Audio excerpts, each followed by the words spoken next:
भगवत उर्विक्रमाङ्घ्रिशाखा नखमणिचन्द्रिकया निरस्ततापे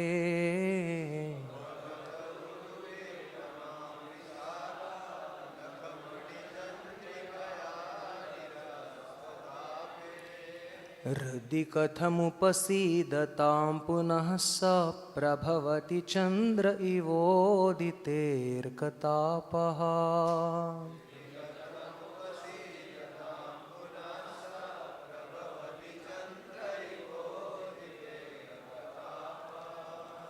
भगवत उर्विक्रमाङ्घ्रिशाखा नखमणिचन्द्रिकया निरस्ततापे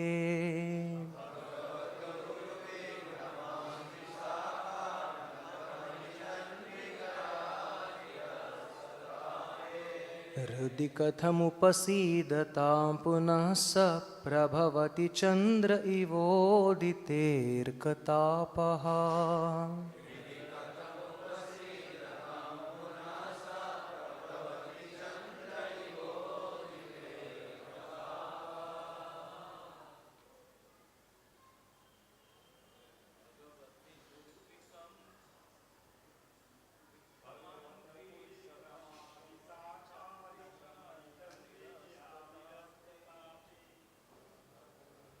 भगवति उर्विक्रमाङ्घ्रिशाखा नखमणिचन्द्रिकया निरस्ततापे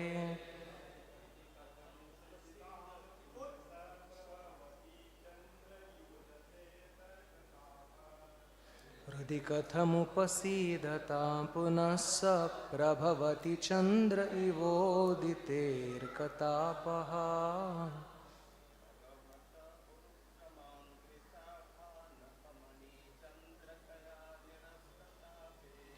भगवत उर्विक्रमाङ्घ्रिशाखा नखमणिचन्द्रिकया निरस्ततापे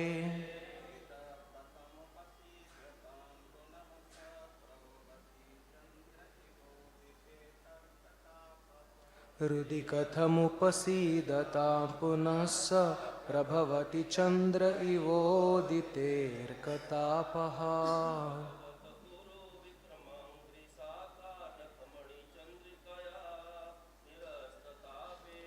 भगवत उर्विक्रमाङ्घ्रिशाखा नखमणिचन्द्रिकया निरस्ततापे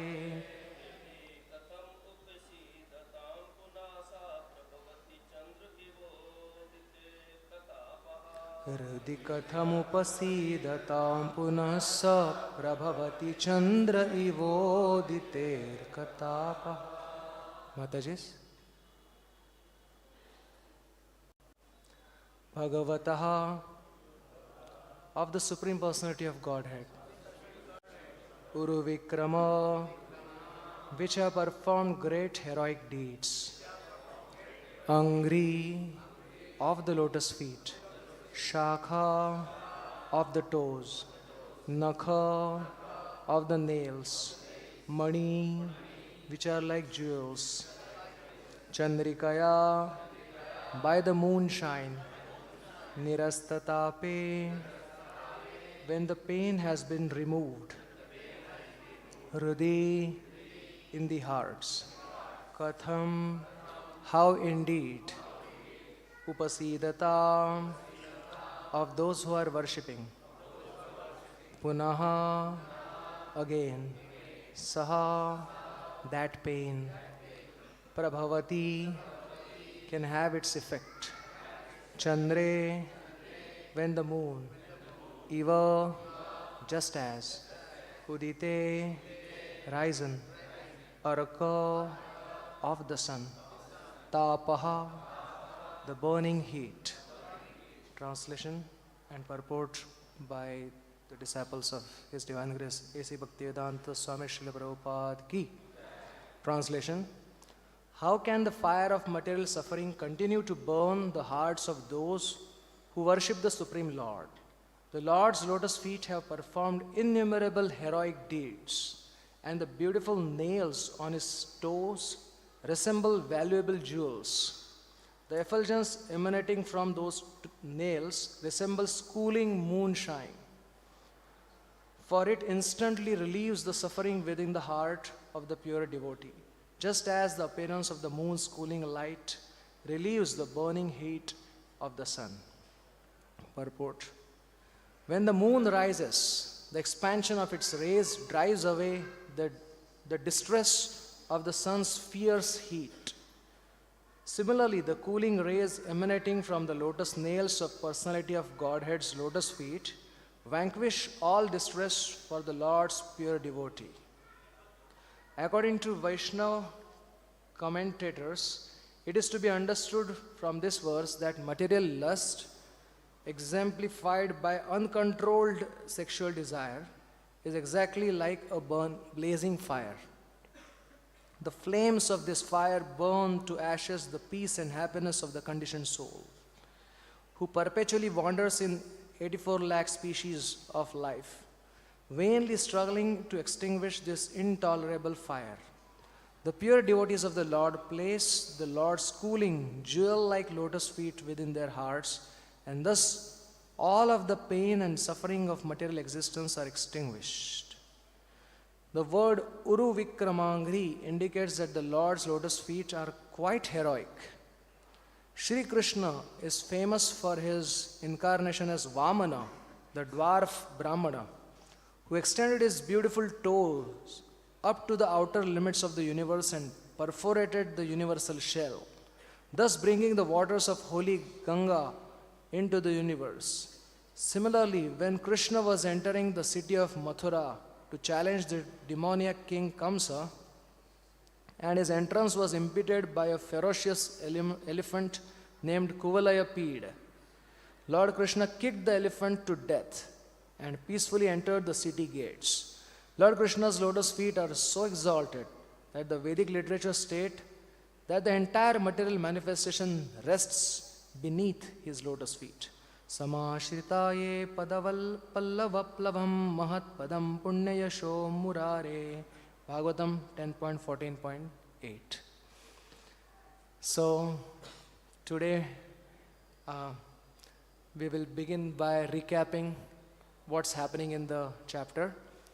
So, Narad Muni has visited Vasudev, father of Krishna, and Shri Vasudev Maharaj is asking questions to Narad Muni. And in those questions, Narad Muni relates a pastime of Navayogendra's meeting Nimi Maharaj. And Nimi Maharaj is asking different questions, and the Navayogendras like Kavi, Havi, Antariksha, they'll be answering those questions, taking turns. So, something like panel discussion, but the speakers will speak responding to Nimi Maharaj's questions. So the question that was asked just before this section was, what are the symptoms of Mahabhagavat devotees, or those who are perfected devotees, what are their symptoms? And I think this is Havi, who is one of the Navayogendras, who is answering this question. And he begins by saying that, I'll quickly go through it. So such perfected devotee or Bhagavata Pradhan or the Mahabhagavat, because he is constant Smrtya Harer Bhagavata Pradhana, he is not conscious of heat and cold or happiness or distress or honor or dishonor that's existent in this world. He is completely unaware of that because he is constantly thinking of Krishna's lotus feet. Doesn't mean that he doesn't feel heat or cold, but the thing is that he has gone beyond it. That means it doesn't matter for him whether it is 50 degrees Celsius outside or whether it is 0 degrees Celsius. So he goes beyond the Dvandva by what? Not by practice of dry knowledge or dry speculation, but because he is constantly immersed in Krishna's service. Padyavali says one very beautiful verse. It says that Anuchitam uchitam va karma koyam vibhago bhagavati yadirastam bhaktirananda sandra kiratim visham mahindra sandra piyusham indur dvayam api samahesho nirvishesham vibharti. This is about Lord Shiva. So for him, because he is constantly thinking of Krishna's lotus feet in his heart, in his samadhi, in his trance, he is always thinking of Krishna's lotus feet. It doesn't matter for him whether he is showered by nectar or whether he is showered by poison. Because Lord Shiva has two paraphernalia around his head. Ganga is cooling, and apart from Ganga Devi, there is another paraphernalia which is very cooling. That is moon. Yes. So Kirati Vishamahindra, and there is another paraphernalia around his neck. That is a snake, and that's not an ordinary snake. Kirita Vishamahindra is the king of all snakes, and which constantly vomits poison. And poison is very burning, and the moon is constantly showering nectar, and nectar is always cooling and fragrant like that. But Lord Shiva doesn't care about either, because he is beyond hot and cold, happiness and distress, because he is constantly Dvayamapi Samahesho Nirvishesham Vibharti. That means he doesn't care that whether snake is emitting poison or whether moon is emitting nectar. So similarly, such Mahabhagavat, because he has gone beyond the conception of me and mine. That's next actually. That is one of the symptoms of Mahabhagavat. Na kama karma bijanam yasya chetasi sambhava. And there is no possibility of lusty desires arising in his heart. Vasudevaika nilaya. Why? Because he has given place to Krishna in his heart, and Krishna is all expansive. We have seen that if we give little space to Krishna, Krishna expands into more space and requires more space. We have seen in the Matsya Avatar where Satyavrat king, he carries him in his palm full of water, but then he grows, that fish grows, Matsya Avatar grows, and now he needs to be kept in a pond, and then that fish grows even more, and he puts him in the river, and then even the river cannot accommodate him, so he has to put him inside the ocean. So similarly, devotee keeps Krishna in his heart, and then Krishna keeps expanding, and devotee's heart keeps expanding, and Krishna also keeps expanding. And then there is no room for anything else in the heart. So either there has to be Krishna or there has to be desire for sense gratification. One cannot have both in the heart. In order to experience the cooling effect of Krishna's lotus feet in the heart, a devotee has to voluntarily try to give up the desire for sense gratification. Only then that cooling effect could be felt in the heart. Otherwise, it will be like in Marathi there is one proverb which says, "Tela hi gele, tupa hi gele, hati dhupadne rahile." This means that there is one, like, I will tell the anecdote behind it. The oil is also gone, and the ghee is also gone, and what remained in the hand is empty incense burner. It's a little cryptic. I will explain the story behind it, so it will.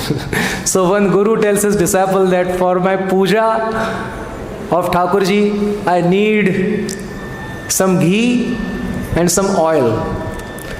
So disciple thinks that, oh, I'll be little extra smart and I won't carry two vessels for ghee and oil. I will just carry the incense burner. So incense burner, if you have seen, it is like a hollow concave metallic dish which is like this, in which you put dhoop, burn dhoop, and it has a bottom which is also hollow, a base, and which can be turned like this, and you can also put something there because this is hollow.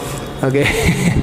So he carries that incense burner to shop, and he says that, okay, my guru has ordered me, give me oil and give me ghee. So he says, but won't you require 2 pots for that? So he says, no, this is sufficient. So give me ghee. So he pours ghee into one side, and then he says, so where should I pour oil now? So he turns it upside down and says that, okay, put it here. Like that. And then he carries that oil in incense burner to his guru, and he says that, Gurudev, I have carried both the items that you have requested. So he says, you fool, you have brought only one. So he says, where is oil? So he says, here it is. And where is ghee? Here it is. So that is how that adage came about, that, like if being extra intelligent, if you try to, in human life is like that incense burner. Either we can have Krishna or we can have sense gratification. If you try to have both, we will lose both. Anyway, so there is na kama karma bijanam yasya chetasi sambhava. And then he says that he doesn't have any identification in relationship with his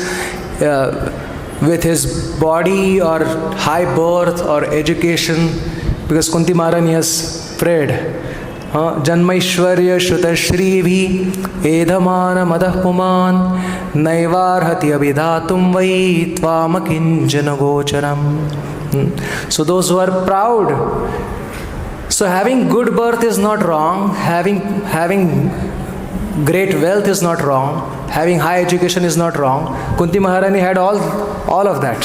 Having beauty is not wrong, but having a false identification with that or being proud with that, that's what becomes obstacle in calling out Krishna's name ardently, helplessly, because one will bank upon these things instead of banking upon Krishna's mercy. So therefore devotee might have all of this, but he doesn't have a false pride associated with that. He is not attached to the high birth, etc. Bali Maharaj had all of that, and Krishna praised him that this is my special benediction, that if devotee has all of that, he has scholarship, he has good looks, he has everything, wealth, and yet if he is not proud of it, because he doesn't think himself to be enjoyer or doer, he just thinks himself to be instrument in Krishna's hands, Guru's hands, then those things become praiseworthy, not obstacles. Otherwise they become obstacles. So such person is not proud of these things. And Krishna also showers more mercy upon somebody who is humble. Dinere adhikadaya kare bhagavan pandita kulina dhanira bada abhiman. He says that Krishna becomes extremely disposed. His disposition is that of giving mercy, favorably disposed towards somebody who is very humble. Why? Because Pandita, usually it happens that somebody who is scholarly, Pandita or Kulina, having high birth like that of a Brahmana's birth, or Dhani, having great wealth, Bada Abhiman, they have great ego also associated with that. And because of that, it's difficult for them to achieve Krishna's grace. But somebody like Ambarish Maharaj, Parikshit Maharaj, having all of that, but yet they are using all their gifts in Krishna's service without being proud of them. That pleases Krishna. Then we come to the next one. Na yasya swah para iti vitteshu atmani vabhida. He doesn't discriminate between this is his, this is mine. Yeah, for him, vasudhaiva kutumbakam. The whole world is his family. Like Srila Prabhupada, for him, every place is Krishna's place. One time Srila Prabhupada was asked by one disciple that, Prabhupada, in your birth chart it is written that you will make 108 temples, but we see only 2 temples now. One in New York and another in San Francisco. So where are the other temples? When will they manifest? When will you build them? So Prabhupada very beautifully and humbly said, oh, he said Krishna has already built them. I just don't know their address yet. So for Prabhupada, everywhere it is Krishna's place, everywhere it is Krishna's temples. Because there is no discrimination between this is my country, this is somebody else's country. This is all Krishna's. The whole Bhumi Rapo Nalo Vayu Kham Mano Buddhi Revacha Ahankar iti amme bhinna prakriti rashtada. This is Krishna's energy. So everywhere it's the same. So that's what Bhagavata Uttama, his mental disposition is. And Sarva Bhuta Samah Shantaha Savai Bhagavato Uttamaha. He has equal disposition towards everyone. Now, Jnani also may have equal disposition towards all, but devotee's disposition, equal disposition is of higher quality than Jnani's equal disposition towards all. Does that make sense? So Jnani is trying to rely on his own strength to see God's presence everywhere. But devotee depends on revelation by Krishna in his heart to see Krishna's presence everywhere. He sees everything as Krishna's energy and meant to be engaged in Krishna's service. So that's why devotee's equal-mindedness is higher than Jnani's equal-mindedness. So, Sarva Bhuta Samah Shantaha Savai Bhagavatottamaha. And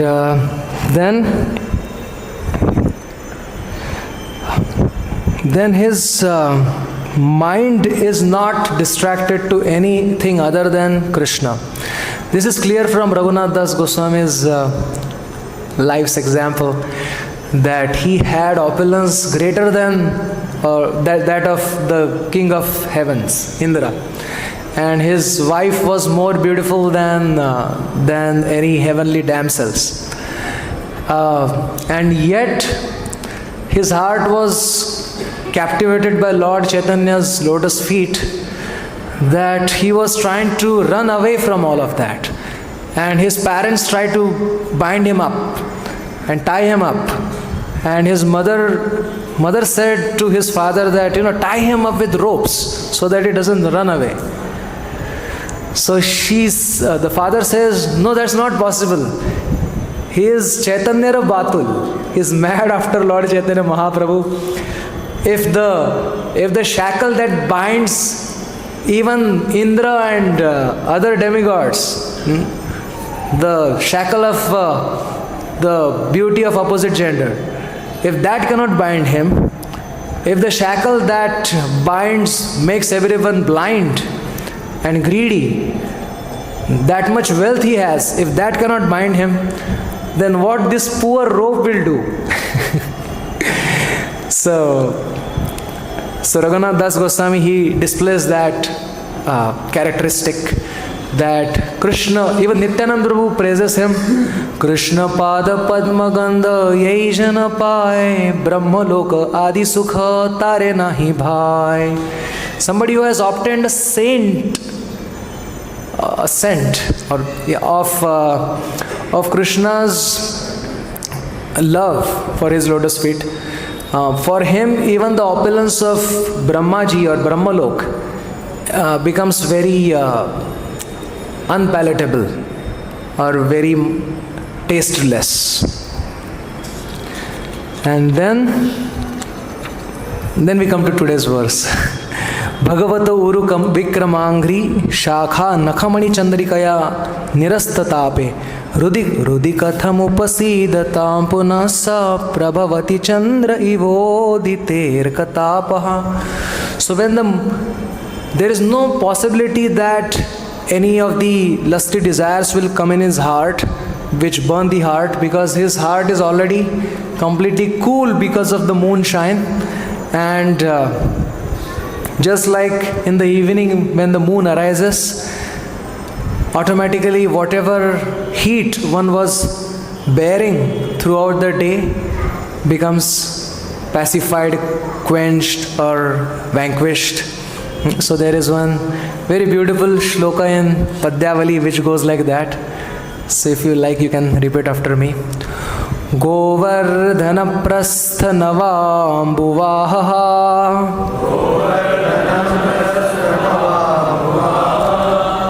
So this is Govardhana prastha navambuvaha, the dark monsoon cloud hovering around the top of Govardhan hill. Kalinda kanya navanila padmam. This is blue lotus growing from Yamuna's waters. Okay. Vrindavanodara tamala shakhi. This is a tall, huge tamal tree, dark tamal tree, growing in Vrindavan. So it's a puzzle. What is that? Huh? Krishna, yes. So Krishna is Govardhana Prastha Navambuvaha. He is the monsoon cloud hovering around the top of Govardhan hill. And Krishna is the blue lotus growing from dark Yamuna river. And Krishna is the huge tamal tree growing in Vrindavan. Tapatrayasya bhibhavam karotu. So what these three things are famous for? The monsoon cloud, the blue lotus, or you can say Yamuna river also you can include here, and the dark, huge tamal tree. What all of them have common in them? Cooling, yes. They give shade, they cool by showering rains or by the cool waters or by shade. So all of them are very cooling. So that is our Krishna, whose dark complexion is like the mascara. You know, the mascara has a camphor inside it. So when you apply it to your eyes, if anyone applies it to one's eyes, it is very cooling. So that's Krishna's dark complexion is like mascara.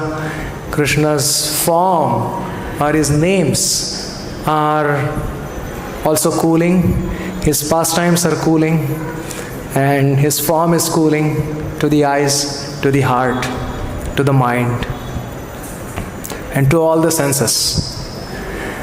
So, Nakhamani Chandrikaya Nirastatape. It cools all the miseries of material existence. So for ordinary person, threefold miseries means Tapatrayasya abhibhavam karotu. May he remove threefold heat or threefold miseries. For ordinary person, threefold miseries are Adhyatmik, Adidevik, Adibhautik, the misery coming from body and mind, the misery coming from other people, and misery coming because of the atmospheric changes. But for a sadhaka, the practicing devotee, misery means what are his miseries? What are what is torturing or tormenting him? For him, the anarthas inside are torturing, or not being able to perform bhakti properly, that is heat for him. or not having Vaishnava association or the opportunity for service, that's what is heat for him. So for a practicing devotee, this is what the misery of sadhaka. And Krishna by his kindness removes this heat also. Yeah. So in devotee's life, the real cooling effect of Krishna's presence means, Krishna's compassion or Krishna's mercy means, according to Srila Jiva Goswami, it means that Krishna creates the desire to serve and then Krishna facilitates that desire to serve.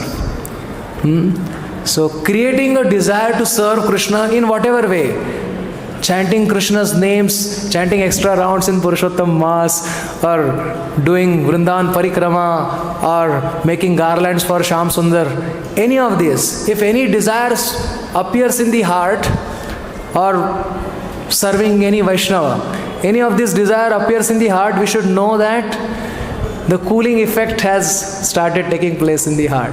Because Krishna is compassionate, the compassion of Krishna is equal to arising of desire to serve in the heart. So service may be there, but desire to serve is actual criteria or actual standard of having Krishna's mercy. Because one may have service, but one may not have desire to serve. So that will not bring upon cooling effect. The cooling effect is the desire to serve Krishna, which is simultaneously hot and cold. Yeah, simultaneously he's energetic and he wants to serve. That desire makes him restless and peaceful at the same time. Yeah. So this is what Krishna's compassion is, which comes in the form of the cooling effect. That means when we ask for Krishna's mercy and when we are asking for devotees' mercy, according to Jiva Goswami, what we are asking for? We are asking for a desire to serve and facilitation for that service. Suppose we had some desire to serve, and suddenly Krishna arranges also for that desire to be fulfilled, desire of service, of course. Then we should know that Krishna is really kind upon us. Yeah, like if you turn to 10th canto, one of the last purports of Prabhupada writes that in Vrindavan there was one place which was in a corner, and a devotee desired that let there be a temple here. And that that place which was God forsaken before has now become the place of pilgrimage for all. Which is that place? This place. Shri Krishna Balaram ki. And then Prabhupada concludes the purport by saying, such are the desires of devotees. So, if such desires, even a percentage of that such desire appear in our heart, we should know that Krishna is kind upon us, or the devotees are merciful upon us. And then Rudikatham upasidatam punassa prabhavati chandra ivodita arkatapaha. So in the purport it was mentioned that the heat is that of especially of that one anartha which is lust. There are other anarthas also, like greed, like envy, like lethargy, but the one which rules over all is lust, and all are his followers. One time one disciple wrote a letter to Prabhupada. He wrote that I am chanting, but Mr. Lust is tormenting me. So Prabhupada said, chant properly and take shelter of Krishna, and Mr. Lust or his father will not be able to do anything to you. So, but of course it's a gradual process. Sripad Ramanujacharya in his Gita commentary, he mentions that in the beginning of one sadhana stage, this is the Gita commentary of 2nd chapter, he mentions 4 levels of steadiness of mind. When Arjuna asks, Sthita pragyasya ka bhasha samadhistasya keshava sthitadhi kim prabhasheta kimasita vrajeta kim. So Krishna explains 4 different levels. The highest level is prajahati yada kaman sarvan partha manogatan. He has only one desire, that is to please Krishna, and that is no other desire even pops up in his heart. Yeah. So that is the highest. So let's go from the practitioner's point of view. So practitioner to perfect devotee. So in the beginning, because of the previous association with the material world for God knows how many lifetimes, there is a huge impression stock of the lusty desires of material desires. And because of that, even after getting bhakti shraddha, having come to devotional service, these impressions are present in the form of residue, in the form of anartha. And a devotee becomes, he knows that these things are wrong, but when these things pop up suddenly in the mind, even while performing sadhana, he tries to apply all his strength, devotional strength, scriptural strength, whatever he has heard. But even despite putting great struggle, sometimes he is defeated by those temptations. So this is understood, because in the beginning this is what happens. But then when he gains more taste in devotional service and more heart becomes freed from anarthas, then now the desires will pop up, but with little trouble he'll be able to subdue them. Like some desire suddenly, some nasty desire suddenly pops up, and he just says that yehi samsparsha bhoga dukkhayo na evate, and that is sufficient to subdue it, which was not happening before. And then a stage comes when one doesn't have to put any effort also to subdue them, because as soon as the thought comes, a disgust also appears along with that. What kind of desire is it? What the hell is it? So like Yamunacharya says, Yadavadhi mama Krishna padarvinde, Yadavadhi mama cheta Krishna padarvinde, Navanama rasadham anudyatam rantumasit, Tadavada batanari sangame sangam smaryamane, Bhavatu mukha vikara sushtu nishtivanam cha. So when the lusty thoughts appear, he spits on the thought. He doesn't spit on the person. That's an offense. That's offensive. He spits on his own thought, or he spits on his own anartha. So this is the penultimate level, and final, at the ultimate level, there is only one thought of how to please Krishna. The temptation, the maya, the illusion, the lusty desires have no more any. They don't even pop up. Like you are watching some devotional video and suddenly an advertisement pop up, right? Which we don't want to see. But this time, at this perfectional stage, even the bad thoughts also don't pop up. So these are the 4 levels, and one has to be patient in moving from one level to another level, because just like a tree grows, it requires time. We cannot just pull the tree out after sowing the seed. We cannot check every single day how far it has grown. Similarly, it takes time. But at the perfectional stage, whatever the perfected devotees are showing as characteristic, we need to see that, and I need to follow that. It is mentioned by Srila Sanatana Goswami that Siddhasya Lakshanam Yasyat Sadhanam Sadhakasya Tat. That means if great devotees like Srila Prabhupada are showing tolerance, unlimited tolerance, then a practicing devotee should not try to imitate, but try to cultivate that same quality of tolerance. So the two ornaments of bhakti are, in Bhakti Sandarbha it is mentioned, that tatparyantara asahmana and vishayantara avichedya. So tatparyantara asahmana means any intention or desire which doesn't culminate in giving pleasure to Krishna is tatparyantara. So bhakti cannot tolerate any desire other than pleasing Krishna.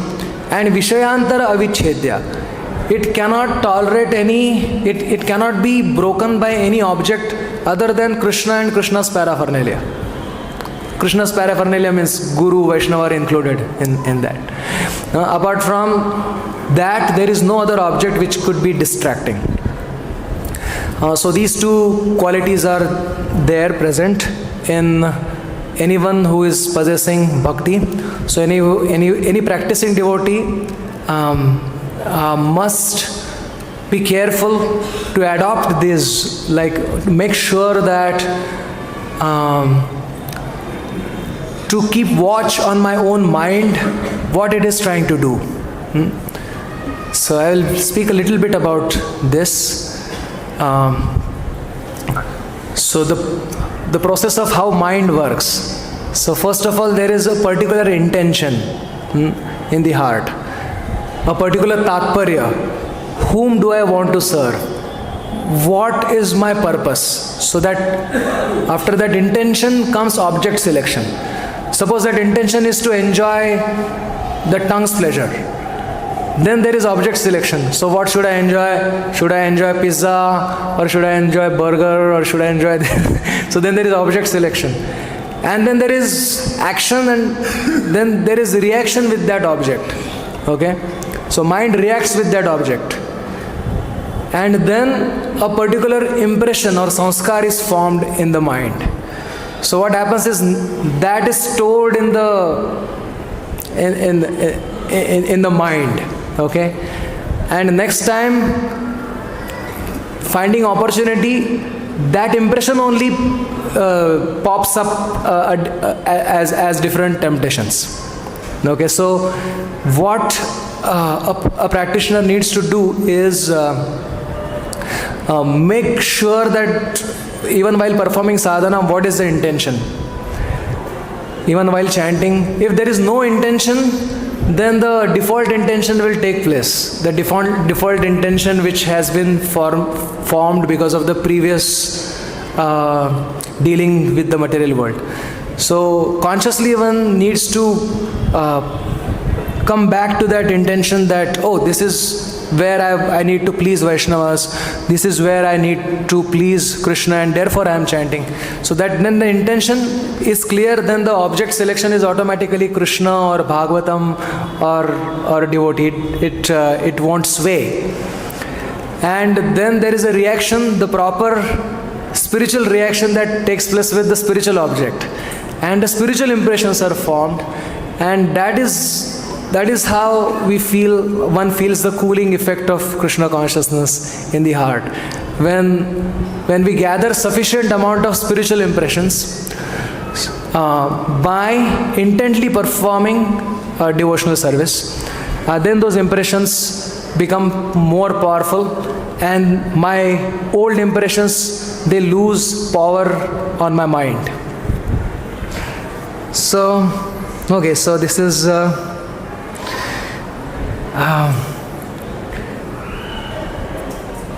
and then there is no other way of getting rid of anarthas. Then there is very beautiful verse which goes like this. Kashaya nacha bhojanadi niyama no vavane vasato vyakhyana nacha muni bharavrata chittodbhava kshiyate किंतु स्फीत Kalind शैलतनया तीरेषु विक्रीडितो गोविंदस्य पदारविंद भजनारंभस्य लेशादपि. So, taking shelter of Krishna's lotus feet is the only solution. The lust cannot be subdued. Kashayat, I am not saying this, Padyavali Rupa Goswami is saying. by wearing saffron, the lust cannot be subdued. Nacha bhojanadi niyamat, simply by regulating one's diet, lust cannot be subdued. Vyakhyanat, simply discussing Upanishads, lust cannot be subdued. Nacha muni bhara vratat, not by taking violent vow of silence can it be subdued, but kintu svita kalinda shaila tanaya tireshu vikridito, taking shelter of Govinda, Krishna, who is wandering by the banks of Yamuna. Even one begins to perform devotional service, the lust will subdue. But again, gradually, the way we discussed, there are different levels of subduing of lust. So taking shelter of Krishna's feet is what a devotional practitioner should aspire to do, to feel that cooling effect in the heart. So another word which is used here is Uru Vikramangri. So Krishna performed many beautiful pastimes with those feet. For example, with those feet, Krishna performed Kaliya Daman Leela. Krishna danced on the hoods of Kaliya with those same feet. And although those feet are soft like lotus flower, Kaliya felt them like thunderbolt with every step. And with those same soft lotus feet, Krishna kicked those feet when he was 3 months old and he killed the demon Shakatasur. Yeah. And with those very soft lotus feet, Krishna goes to Vrindavan every day to herd his cows. And Mother Yashoda says, "Oh, why are you born in Gopa community? Why were you not born in royal community? That you have to go after the cows. How can I see your soft lotus feet being pricked by the thorns and pebbles? And there will be a lot of heat out there in Govardhan and Vrindavan where you are herding cows."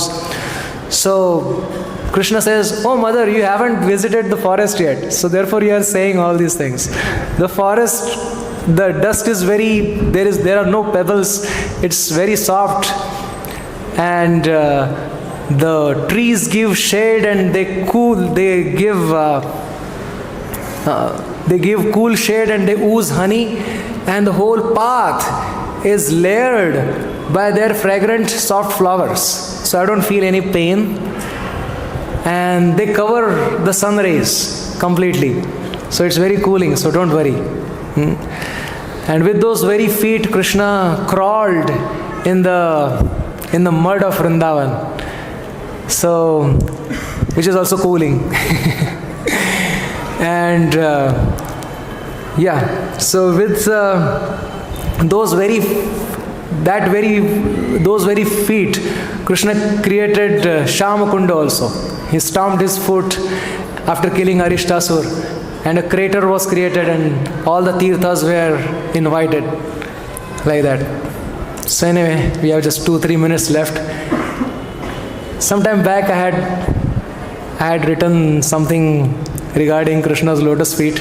With your permission, it's in Hindi though, but I will, with your permission, I will explain or sing it for you. Do you have? Yes. So this is regarding Krishna's lotus feet. जिनको दुनिया है ढूंढ रही, वे तो है ब्रज में नंद कुंवर. जिनको दुनिया है ढूंढ रही, वे तो है ब्रज में नंद कुंवर. वे तो है ब्रज में नंद कुंवर. So this means the whole world is searching for Krishna, but where is it? Where is Krishna? He is in Vrindavan. जिनसे गंगा है बहती, जिनके गुण श्रुतियाँ कहती. जिनसे गंगा है बहती, जिनके गुण श्रुतियाँ कहती. वे ही दो पैर रेंग रहे, गोबर और कीचड़ के भीतर वे ही दो पैर है रेंग रहे, गोबर और कीचड़ के भीतर. So this is the purest of all rivers, Ganga, is emanating from his lotus feet, and all the Shrutis are singing the glories of his lotus feet. And what are those lotus feet doing? They are crawling in the mud and the cow dung of Vrindavan. देखिए, जिन शिव जी मन में ध्यावे ब्रह्मा परिक्रमा लगावे, जिन शिव जी मन में ध्यावे ब्रह्मा परिक्रमा लगावे, वे ही दो पैर रहे चलत रहे चोरी करने ग्वालिन के घर, वे ही दो पैर रहे चलत रहे चोरी करने ग्वालिन के घर. So those very lotus feet which are seen in meditation, only in meditation by Lord Shiva, and Brahmaji is doing parikrama, the circumambulation of those lotus feet. But what are those two lotus feet doing in Vrindavan? They are walking towards the house of the cowherd woman to steal.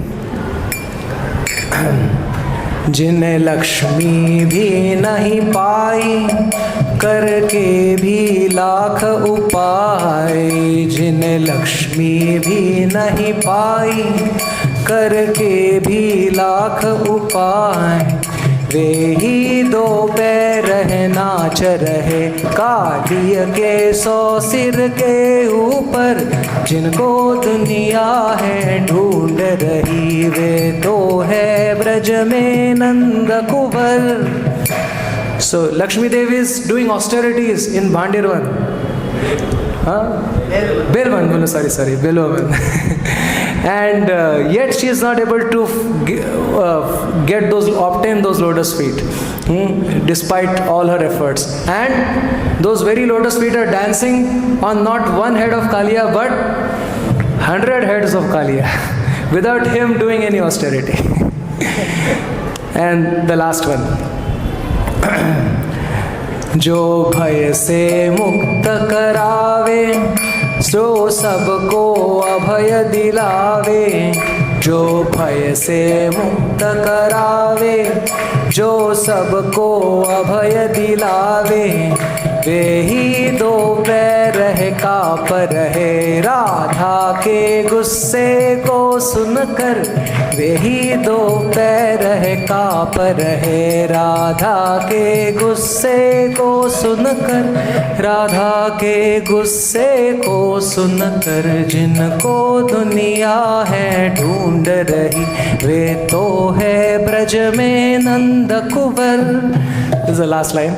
So this means that those lotus feet who free all the souls from fearlessness, from fear, and grant them fearlessness, those very feet are trembling to hear that Radharani is angry at him. So this is the glory of Vrindavan, that everywhere all the devotees are thinking of Krishna's lotus feet, but those lotus feet don't leave Vrindavan even for a moment, and all of you are so extremely fortunate to reside in Vrindavan. So I pray to all of you so you can give your blessings so that I can someday take shelter of Vrindavan. So with that I will conclude, and if there are any comments, suggestions or corrections, so many senior devotees are here, so please let me know, and please forgive my audacity. Hare Krishna.